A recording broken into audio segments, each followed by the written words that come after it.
brute et indomptée.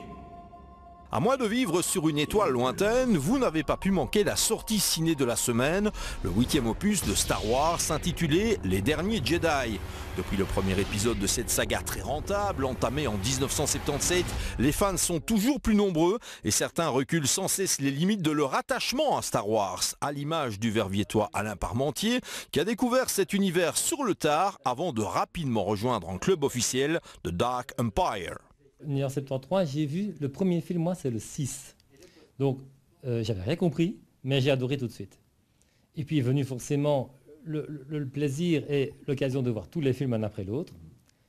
Et c'est quand j'ai vu au cinéma donc les épisodes 1, 2 et 3, où là j'ai connu l'existence de certains clubs.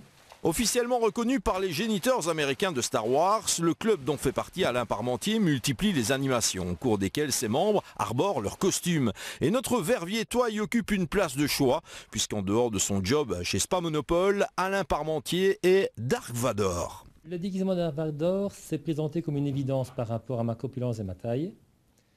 D'autant plus qu'il n'y avait pas encore de Vador régulièrement en activité pour le club. J'ai été influencé et encouragé par mes camarades. Et puis, après beaucoup de sacrifices financiers, parce que le Vador n'est pas un costume bon marché, contrairement à beaucoup que ce soit accessible, c'est très démocratique pour certains costumes.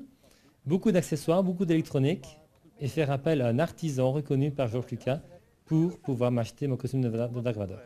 D'une valeur de 2500 €, le costume de Dark Vador a tendance à beaucoup sortir ces derniers temps, notamment dans les complexes de cinéma. Ce jeudi soir, c'est d'ailleurs une belle brochette de personnages de Star Wars qui a pris d'assaut le ciné-pâté Verviers. Ce que j'ai rêvé, c'est de donner du plaisir aux enfants. Et Dark Vador me permet, en étant masqué, les gens s'identifient au personnage parfaitement, étant un des plus célèbres grands méchants, bien entendu.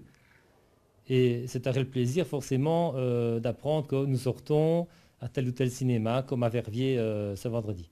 Les différents membres du club ont bien sûr été parmi les premiers à voir le 8e épisode de Star Wars et selon ces incontestables spécialistes, le résultat est de qualité. C'est plutôt bon, oui, je confirme. De manière fort lucide, je peux dire que j'étais déçu par le 7, mais que le 8 a redressé la barre, très surprenant. Et comme le scénario proposé, j'aimerais vraiment de découvrir le 9. Car toutes les réponses tomberont forcément au numéro 9, sinon pourquoi faire une trilogie après tout? Quant à la mainmise de Disney sur la très lucrative saga Star Wars, elle semble ne pas heurter les inconditionnels de Vador, que du contraire. Disney a donné une autre patte, peut-être, mais forcément du plus grand public, puisque les trilogies, c'est pas un hasard, c'est au bout d'une génération que chaque trilogie sort au cinéma. Donc on peut dire que maintenant les grands-parents amènent leurs enfants et leurs petits-enfants voir le film au cinéma. Si vous aussi vous êtes fan de la Guerre des Étoiles, sachez qu'Alain Parmentier, Dark Vador et tous ses amis seront de retour au ciné-pâté Verviers ce vendredi jusqu'à 22 h. Et si vous avez un peu de chance, l'homme en noir vous glissera à l'oreille « Je suis ton père ».